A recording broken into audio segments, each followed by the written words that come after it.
Hello, everyone, and welcome to today's session, The Human Element Understanding Social Engineering Tactics. I'm Shilpa Goswami, and I'll be your host for the day. Before we get started, we would like to go over a few house rules. For our attendees, the session will be in listen only mode and will last for an hour, out of which last 15 minutes will be dedicated to Q&A. If you have any question during the webinar to organizer or our speaker, use the Q&A window. Also, if you face any audio video challenges, please check your internet connections or you may log out and log in again. An important note, admissions are currently open. For further details about our courses, please visit our website www.eccu.edu. Our speaker for today's session, David Pereira. He is a founder and CEO of SecPro, and is a published author, international speaker, trainer, digital researcher, and consultant with over 27 years of experience in the field of cybersecurity and computer forensics.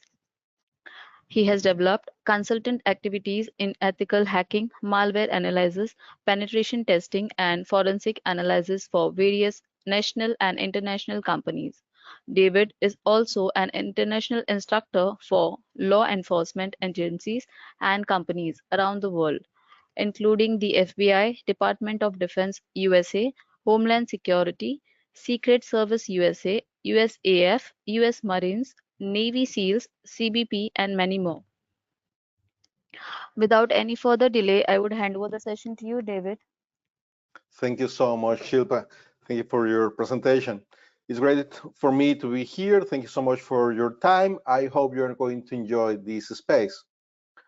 Today, we are going to talk about one of the most important concerns right now, or that we have right now, is social engineering, because the malicious actors keeps the attacks with these kind of techniques, because it's easier for a malicious actor to attack a person and do not attack a very hardened infrastructure. It's easier to trick a person, of course. So how do cyber criminals do this? Well, one of the most interesting things is that they evolve. They know how the people thinks, how the mind and your brain works. So normally they know the human psyche. They are experts trying to connect with emotions. You are going to see in a moment. And it's difficult to detect a social engineering attack because it's so similar with a normal and real requirement. They are similar to a normal call. They are similar to a real email. So it's difficult to detect. And the criminals use a lot of different techniques. We are going to show you a lot of them, and we are going to mention different ways that they use for this to work. So right now, one of the main concerns is the artificial intelligence used in social engineering. We are going to talk about this in a moment. So in statistics, right now, 4 of the top 5 cyber crimes committed involves social engineering. Right now, the most common crime is phishing, right? So in phishing, they use the social engineering factor all the time. And in 2023, each one of these red dots you can see in the screen are crimes related or in connection with social engineering, or using social engineering as a way or as a part of the attack, like phishing or extortion or business email compromise, etc., etc., etc. All of them related with social engineering. So as you see, it's important, it's critical right now. That's why it's important to know and to be familiar with social engineering, to be aware about the risks. So the impact. There is a lot of different repercussions we have with social engineering, and one of the less mentioned, it's the mind factor. How do you feel after being a victim of a social engineering attack? So you can have a lot of different damage, like reputational damage, of course, loss of money, etc., etc., etc. Different impacts that you can have. And there are some psychological principles that the malicious actors use in social engineering. Normally, as I mentioned before, they try to connect with your emotions, with those areas in your brain that controls the emotions, like the limbic system, the hippocampus, the amygdala, and they use different techniques. They try to pose as an authority person, or they try to impress a sense of urgency, or they try to force you as a social proof to do something, or they use the reciprocity, or tries to show that you are going to gain something. They show this as an attractive proposal for you, etc. So at the end of the day, as you see, emotions, they try to connect with emotion, to try to avoid that you think, that you make the pause and relax and think about this. No, they try to push you. That's how it works.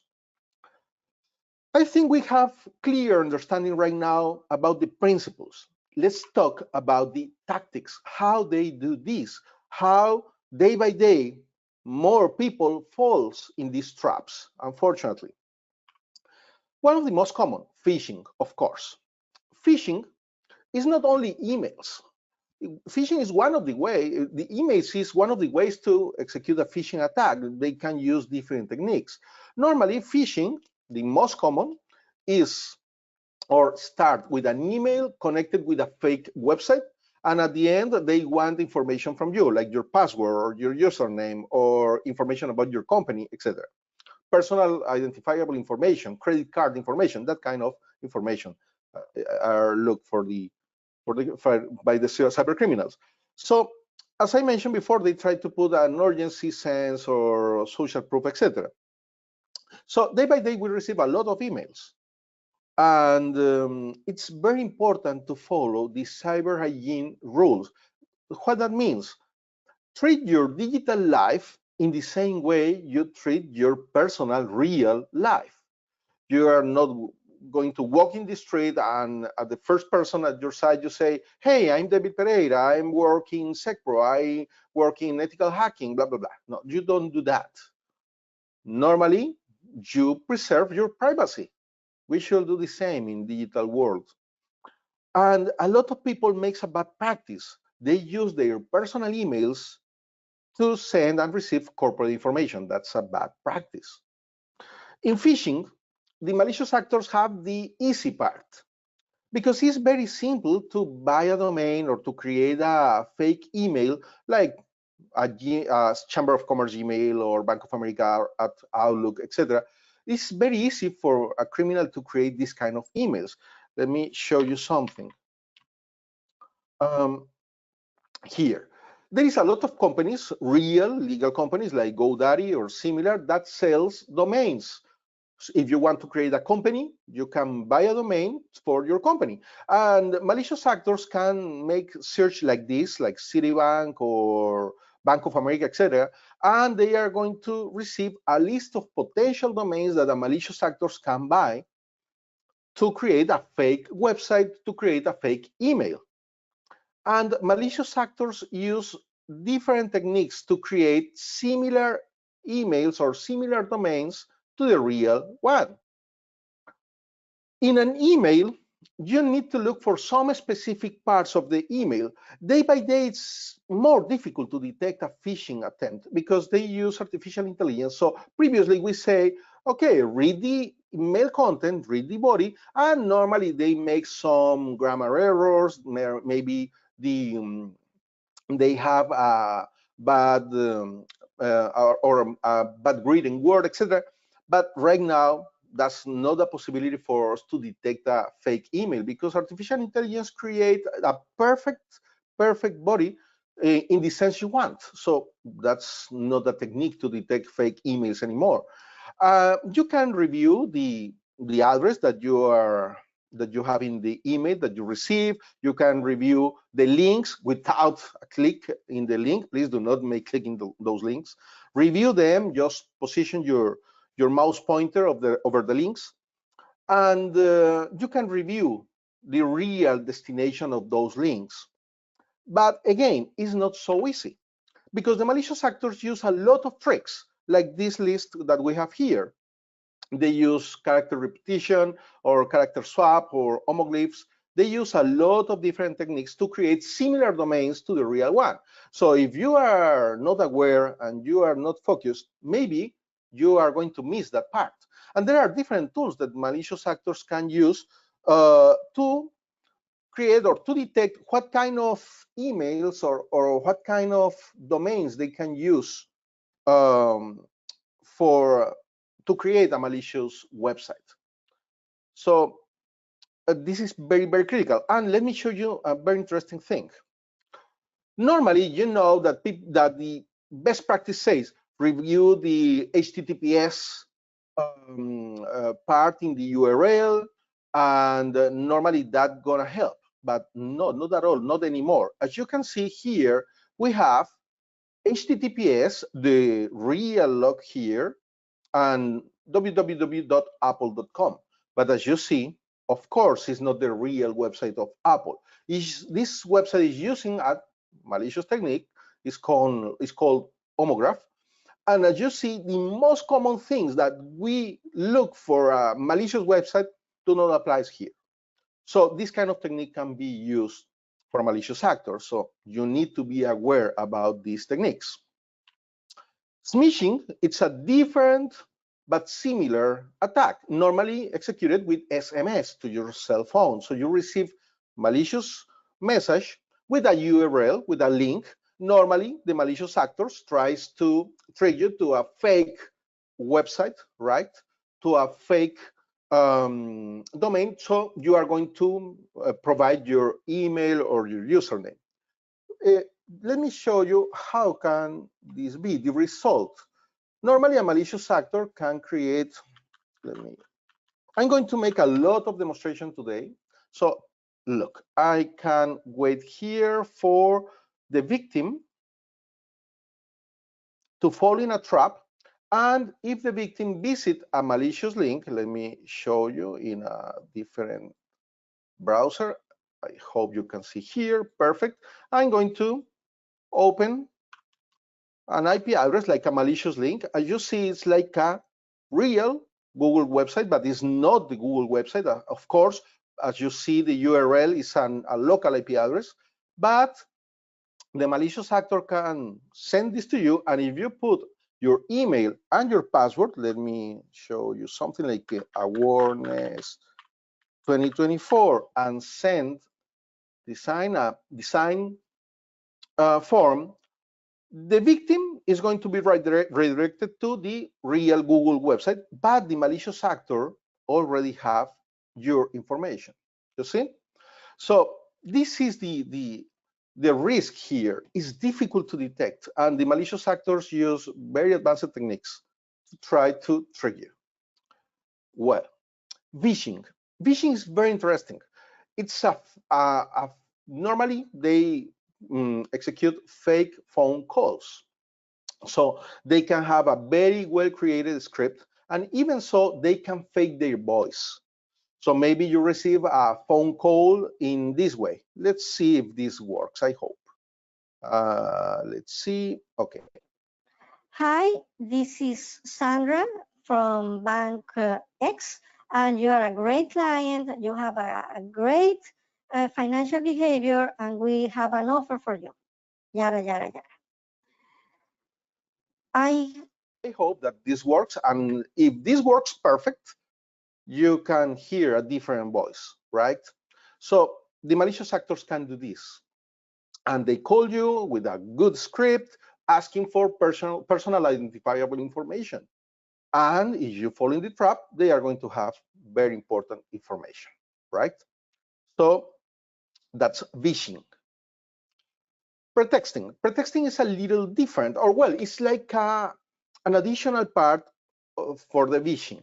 In phishing, as you hear, you can change your voice, etc. And malicious actors can add an additional component like this. I hope you can hear.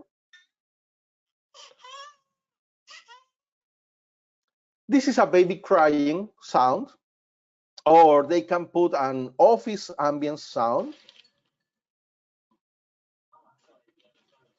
in the background, so they create a more credible environment.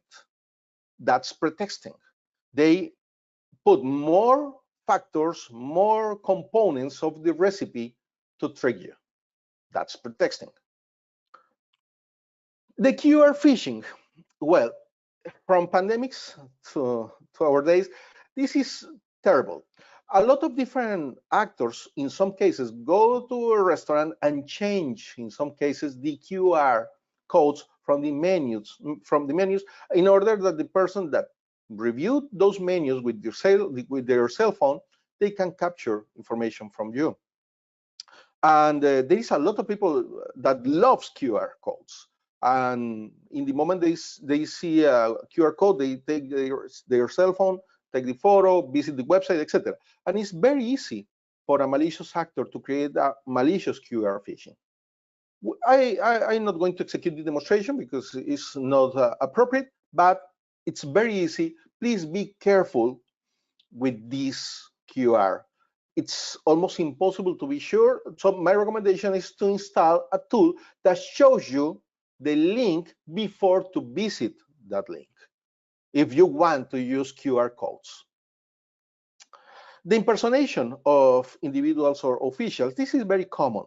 And as I mentioned before, criminals use the human psyche to work. So normally, if you see a person with a helmet, with a reflective vest, with a clipboard under the arm, etc., you think that this person maybe it's an operator or a person coming from a specific company. And if you see like an identification, etc., that makes like a small layer of credibility for this person. The malicious actors use this. They use impersonation of authorities, of agencies like IRS or similar. It depends the country. They can try to impersonate officials, authorities, etc. And they can try to trick you in different ways. Even they use this to try to access restricted areas. We are going to talk about in a moment. If a person can access a facility, they can try to execute a specific attack called baiting. Baiting is an attack that means that they leave something as a bait for you, because for them you are a victim, you are a fish, right? So they can use different ways. In the old times, or the most common attack, it's like a USB, a fake USB, right? Like this. This is not a real or not a common USB. This is a specific device that allows me to control a computer in a remote way. There are a lot of different technologies that can be used, or even this. This wire, it seems like an iPhone charger, but inside there are specific technologies that allow me to control in a remote way a computer if you connect this wire to your computer.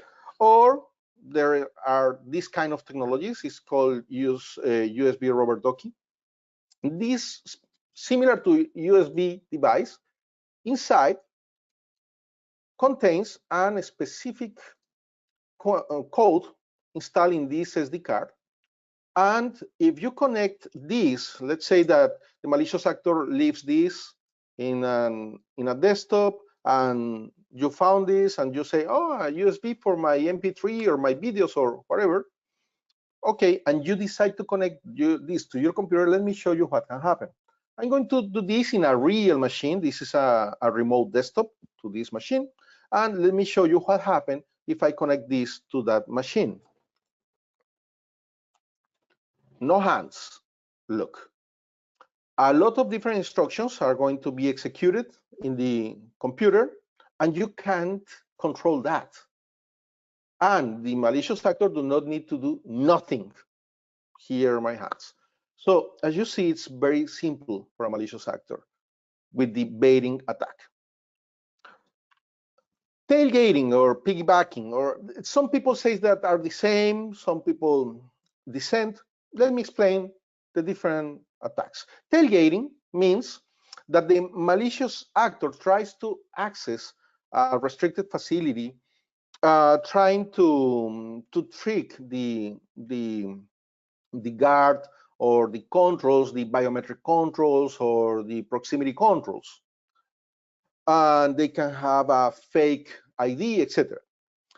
Piggybacking, it's a little different. The malicious actors try to establish a small chat with a real person accessing to a building, and they just need a small talk, seconds.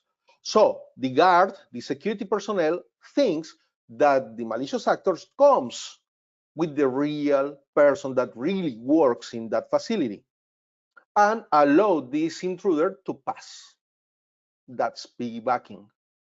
So again, the brain, the mind factor, the psyche, it's attacked by the social engineers trying to trick the security personnel.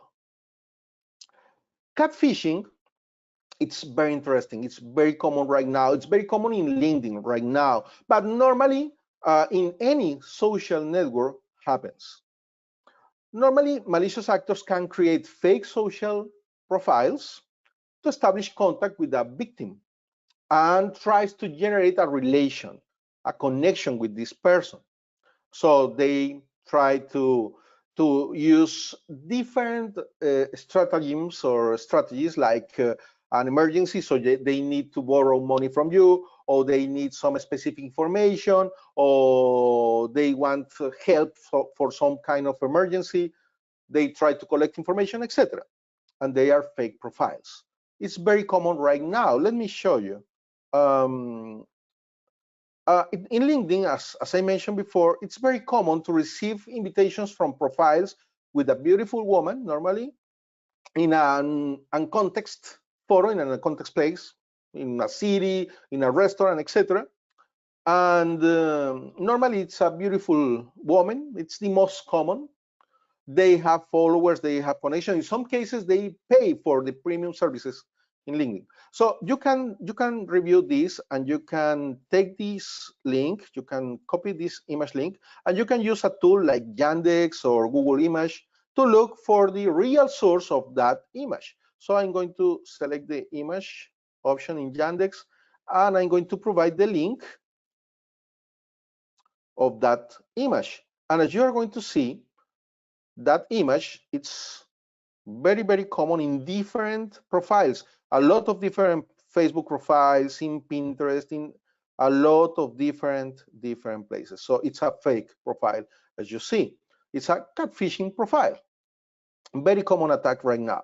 So that's why the recommendation for you is do not accept everybody in your social networks.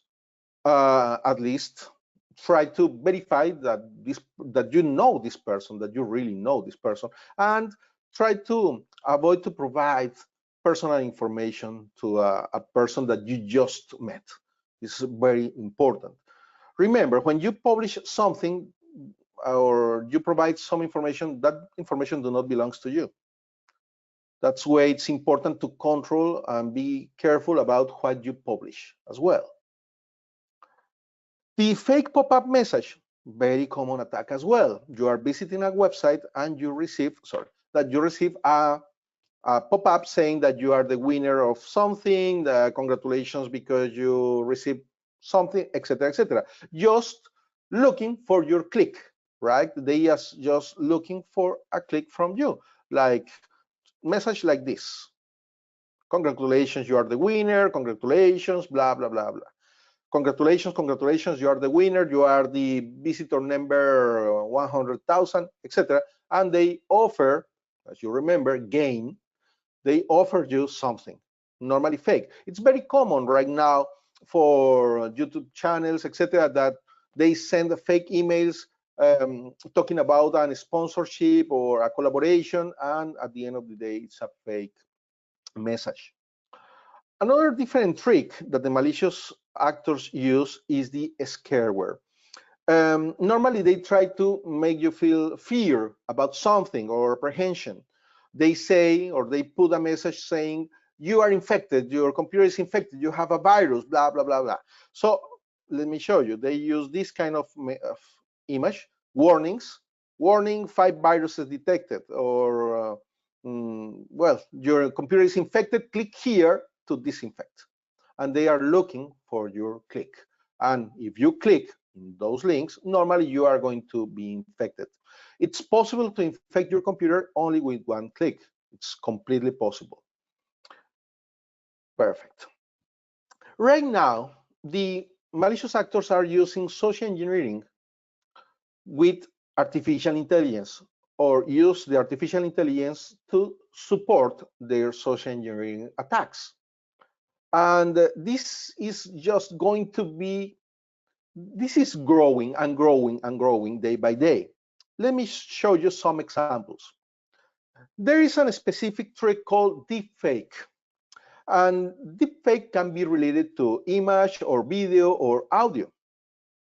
So the malicious actors can create artificial intelligence generated image in a very, very realistic way. Let me show you a couple of images. I think it's going to be interesting.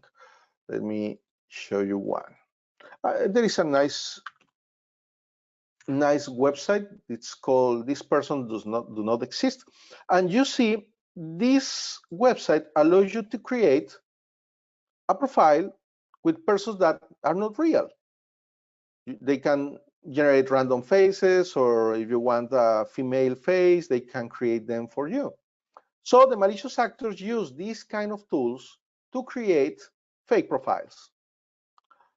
And in some cases, the malicious actors can use your face and put your face in the body of somebody else, or can create completely synthetic personalities, like these Instagrammers, Aitana or Lil Miquela or Bermuda. They are not real, but you can see the amount of followers. Of course, we do not have the up-to-date followers numbers.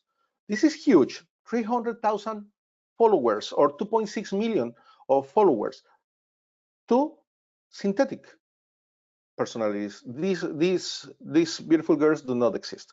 So they can use deepfake image with some different specific reasons, or they want to create disinformation, or they want to create a bad reputation for somebody, or different possibilities. Let me show you a tool that allows you to see the capabilities of artificial intelligence. You see here Marilyn Monroe, and you can select a different face, and as you see, it's very realistic, very credible, the modification of the face. And here you have different to select, and you are going to see that they are very credible. This is a deepfake image.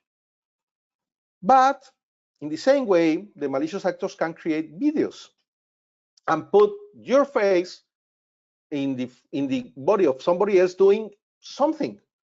So, and this is very, very used right now in a scam and in an extortion that we are going to mention in a moment.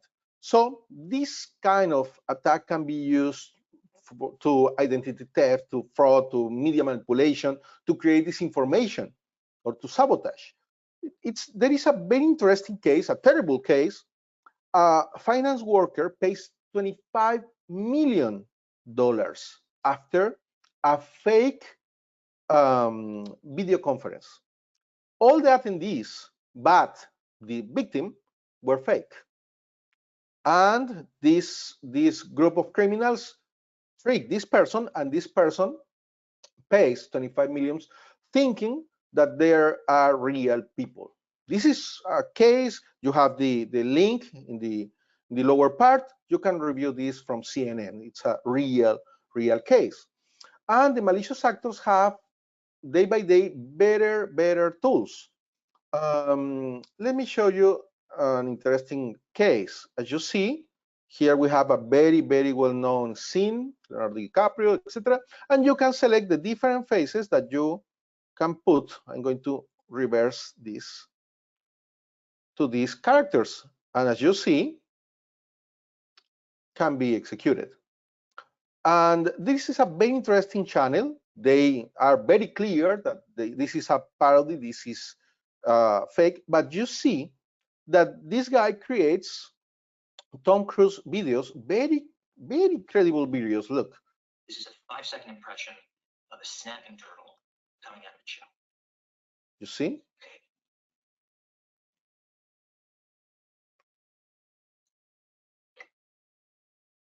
So this is the capability of artificial intelligence.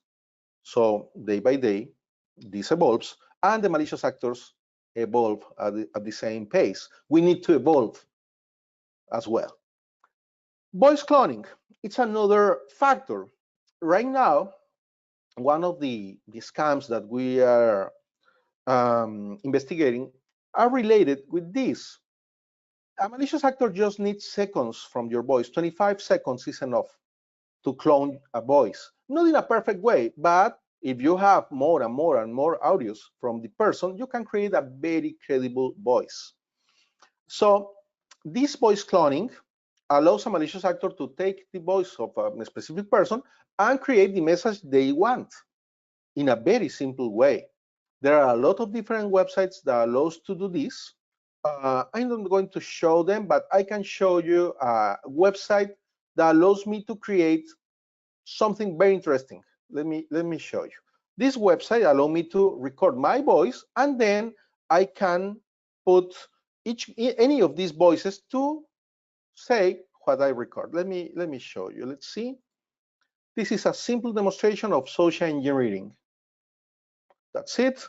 This is my real voice. This is a simple demonstration of social engineering. Let's see with the Eva's voice how it sounds. I hope you can hear this.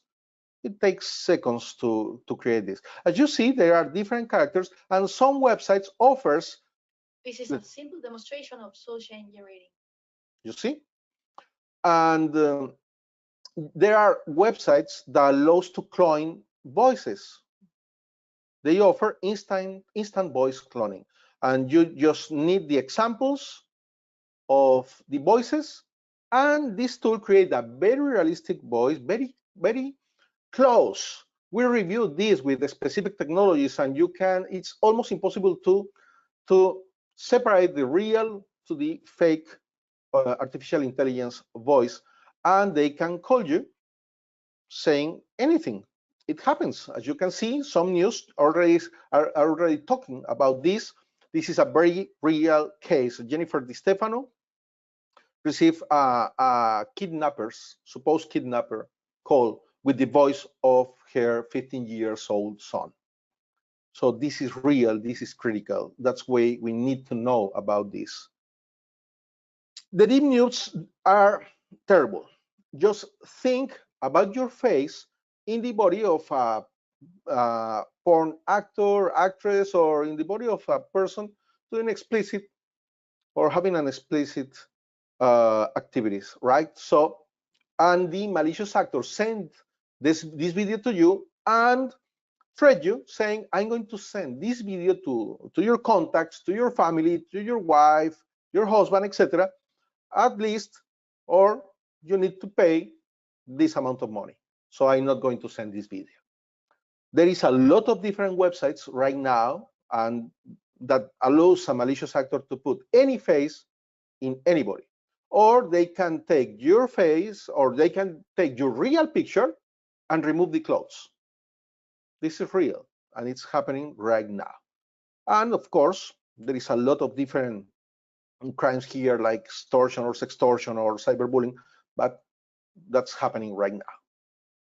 This happens to Taylor Swift. And somebody create fake deep news, and was very difficult to demonstrate and to keep the reputation of Taylor, because a lot of people believes that those pictures or those videos were real. So you can see this news. So you can review this link and you are going to see that. Artificial intelligence is great. Don't get me wrong. It's amazing and arrives to stay and to evolve and allows us as a company or as a person to evolve, to create better content, to to improve our work in many ways. But at the same time, can be used with malicious purpose. Right. So one of the most interesting aspects of artificial intelligence is that allows you to automate. So in the wrong side or in the dark side of the force, the automation with artificial intelligence can be used by malicious actors. And it's normal that there is a lot of tools that allows you to incorporate artificial intelligence to your normal workflow. So one normal workflow of a company is to send emails, to send SMS, etc. And that can be used in scams, in ransomware, malware diffusion, and a lot of different attacks. There is a lot of different tools that can be used in the connection with artificial intelligence, right? So tools like this, real tools that companies use to send SMS, but they use artificial intelligence. Problem here is malicious actors can use this as well. Tools like MailChimp or similar that allows you to use artificial intelligence as well, or you can use artificial intelligence to incorporate automation to send emails or similar content, right?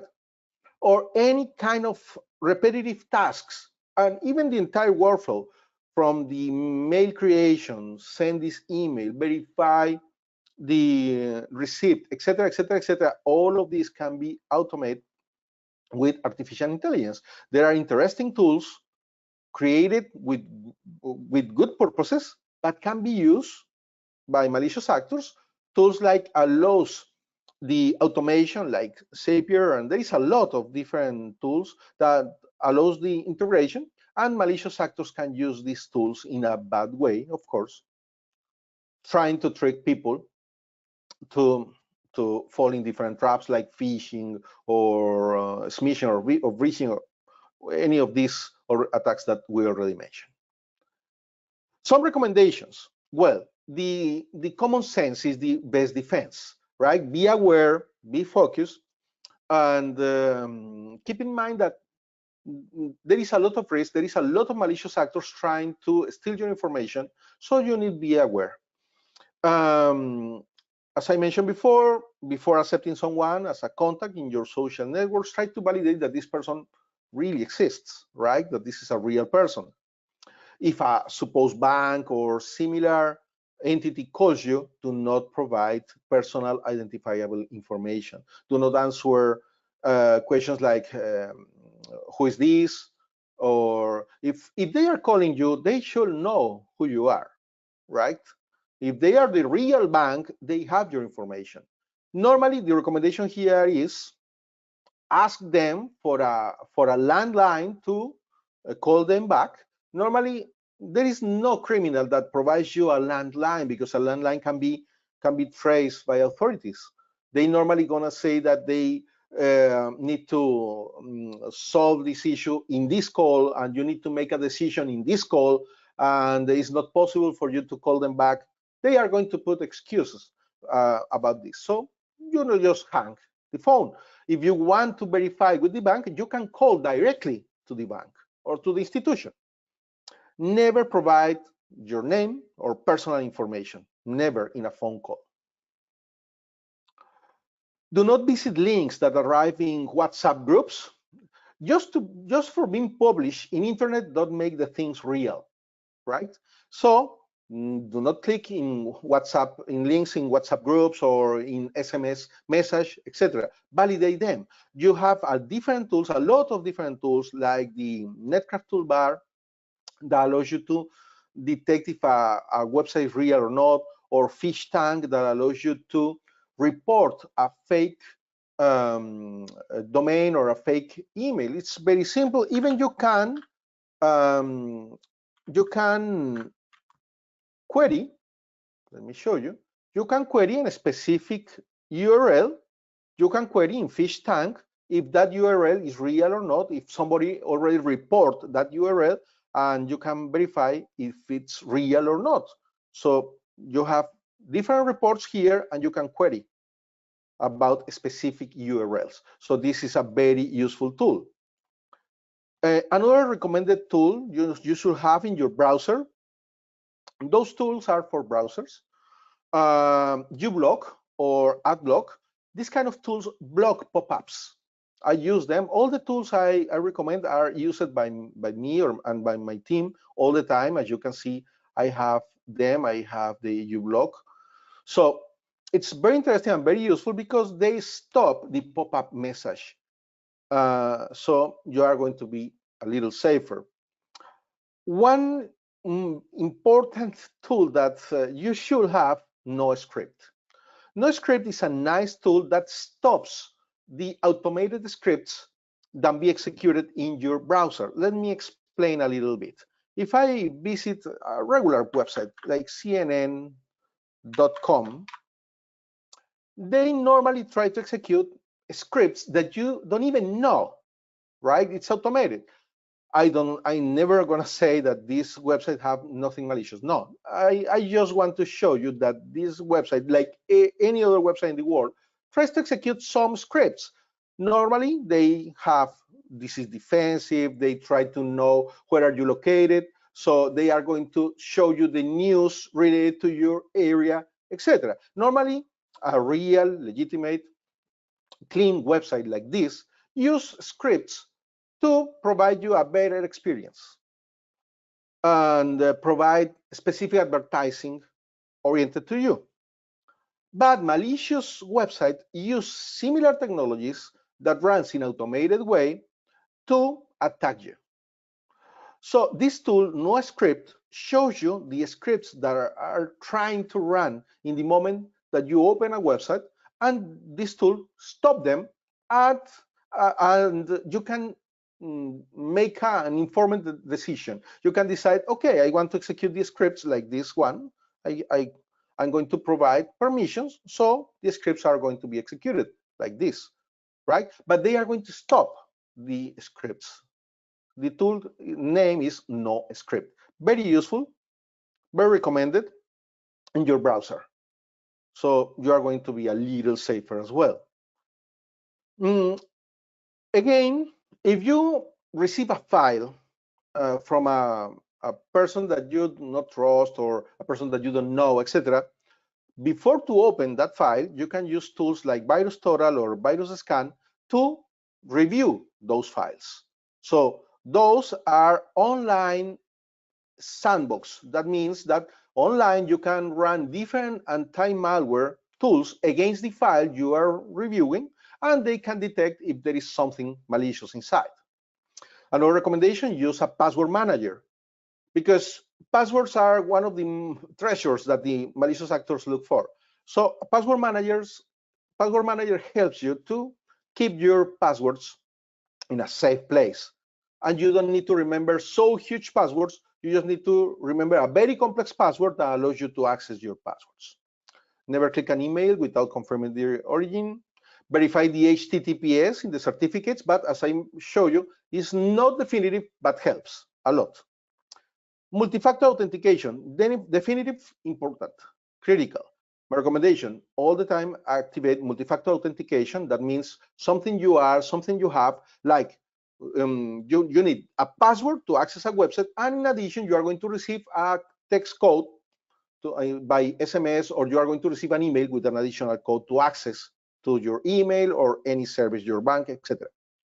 Do not connect to wireless networks, to public Wi-Fi. Try to avoid any kind of connection to a public Wi-Fi. It's not recommended because a malicious actor can fake in a very easy way a wireless network, and if you connect, they can see your traffic and they can capture the information you are sending and receiving. Some resources related with this webinar, and just say thank you for your time, your attention, your patience, and that's everything I want to share with you today. I hope there are questions. So, Shilpa, you are the boss. Thank you so much, David, for explaining such a critical topic so well. Your live demos or the fake images, video, voices, and phishing techniques were especially eye-opening. And we truly hope our attendees have gained a lot from your insightful session on human social engineering. So once again, thank you so much. Now, if you're interested to learn more about our programs, do let us know in the poll that's going to be conducted now. Let us know your preferred mode of training and we will reach out to you.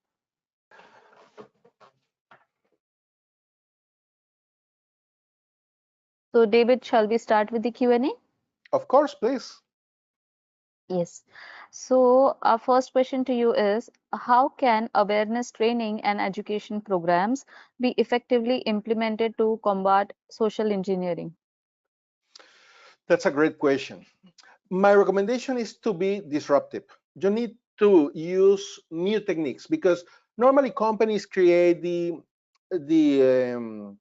screens, the emails with the recommendation, etc. But sometimes my experience and our company experience is people sometimes don't even open those emails because they say, this is from IT, it's about the passwords or something like that. So you need new techniques. You need innovation, be disruptive, create different things because the traditional techniques do not work anymore. As I mentioned, malicious actors evolve. We need to evolve in the way that you present the awareness to the people. And that's my recommendation. But yeah, this is recommended. Um, After the trainings, you can create control campaigns with phishing campaigns, control phishing and phishing campaigns to validate the areas that you need to improve. So it's very recommended, but innovation is critical here.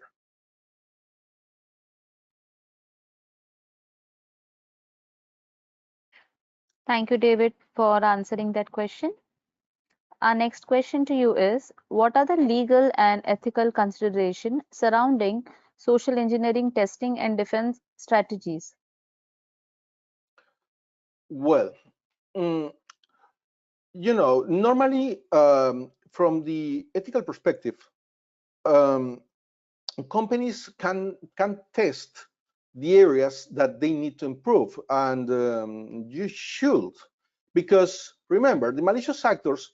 One of the failures that companies have with social engineering campaigns and awareness, etc., is that they do this one time in the year or two times in the year, and they do not create permanent campaigns. Malicious actors attack you all the time. If a malicious actor sends you an email and you do not open it, that do not discourage them. They just say, okay, I'm going to send a different email with a different subject, etc., until this person falls in the trap. So it's very important to do it. And I consider that the companies should do this. It's beyond the ethical part. Companies needs to be prepared because the criminals do not have any kind of ethical restriction. They have no restrainings. They do anything to compromise the companies. So companies should act in concordance and execute techniques, execute trainings that allows them to be better prepared to receive attacks and to countermeasure those attacks. Thank you, David, for answering that question. Our next question to you is, what role does psychological manipulation play in social engineering and how can we recognize and mitigate its effects? Great question. Well, it's very important. The psychological role is critical because, as I mentioned before in the presentation, the malicious actors use that factor to try to trick you. The urgency, the authority, etc., etc. One of the tricks that never fails, it's try to use the nice people factor. If you go to an office and you have a lot of, let's say, coffee cups, and you just put yourself at the side of the door, somebody's going to open to you. Somebody's going to do that. So people needs to be aware about this, and the best way you can follow, or the best way you can do this, it's train the people, create awareness. Spaces like this that I'm very, very grateful with this council to allow me to be here. It's you need to be aware of these kind of techniques. You need to be aware of the malicious actors techniques, tactics, and you are going to be better prepared. So psychological factor is critical for the malicious actors, and you need to be aware about the risks. So it's possible that you identify the risk, because it's difficult. It's not easy, as I show you. They can create a very realistic email, they can create a very realistic voice, they can create a very realistic image. So it's not easy to detect them. That's the biggest risk here. That's why the awareness factor is critical. People needs to know the risk. People needs to know that the malicious actors can do all of this against you. So at least you are going to be informed, and maybe you can suspect for the next attack that you're going to receive. Thank you so much, David, for answering that question. Our next question to you is, one of our student is saying, thank you so much. This is one of the best webinar I have attended.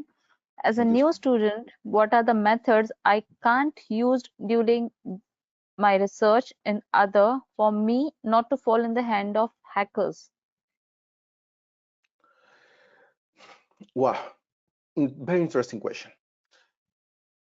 It's very important to understand that the malicious, no hackers. Let's remember that sometimes the word hackers, it's have some kind of stigma, right?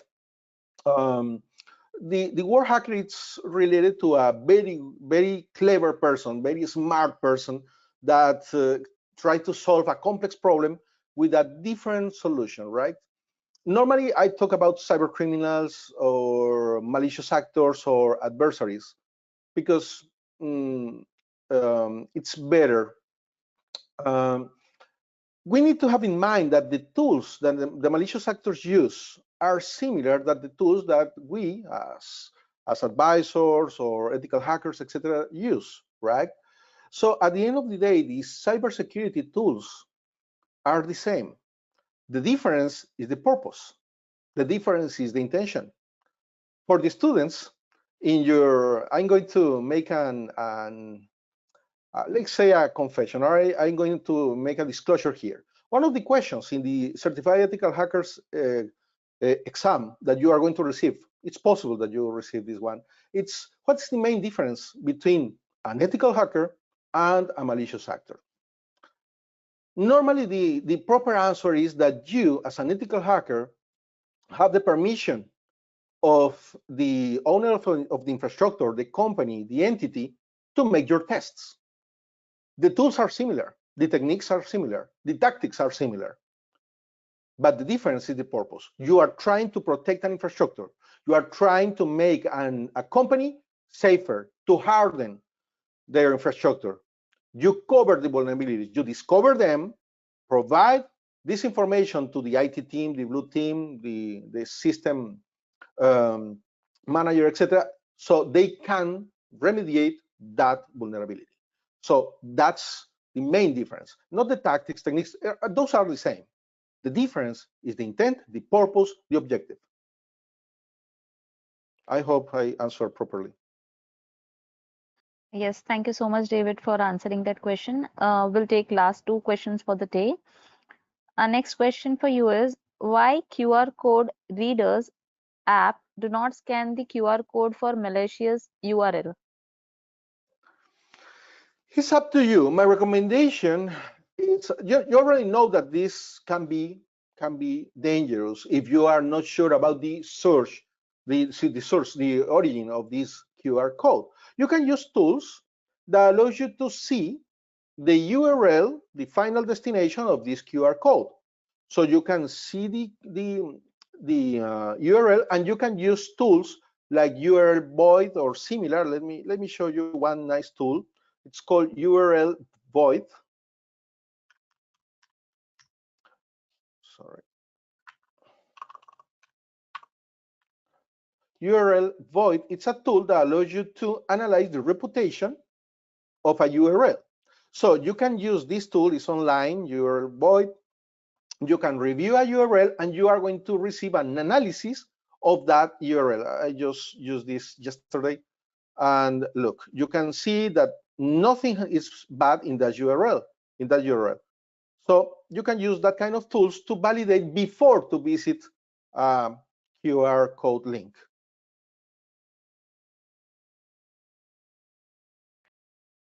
Thank you, David, for answering that question. My pleasure. Our last question to you is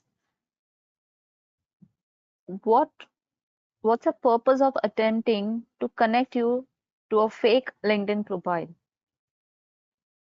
To a fake? LinkedIn profile. Thank you. Yeah. It's normally can be related with some kind of corporate espionage, or maybe they want to establish a relation with you and then ask for help, ask for money, create a relation and then exploit that relation, right? So that's the purpose. Maybe they want you to disclose information from your company. It, there is not a specific answer. Normally can be different kind of attacks, but this is a very common practice right now. Maybe you can see this in your LinkedIn probably. So it's difficult to say, but different possibilities. Espionage, the emergency script asking for help in any way, information, etc., or money. Or create a more close relation and then send photos, receive photos, and then create an extortion scam against you. Thank you, David. No problem. It was like, thank you again to our wonderful speaker, David, for answering those questions and for the great presentation and knowledge shared with our global audiences. It was a pleasure to have you with us, and we are looking for more and more sessions with you. Now, before we conclude the webinar, David, would you like to give a small message to our audience? Of course. The most important part, thank you. Thank you for having me here, and to Easy Council and all your amazing team, Shilpa.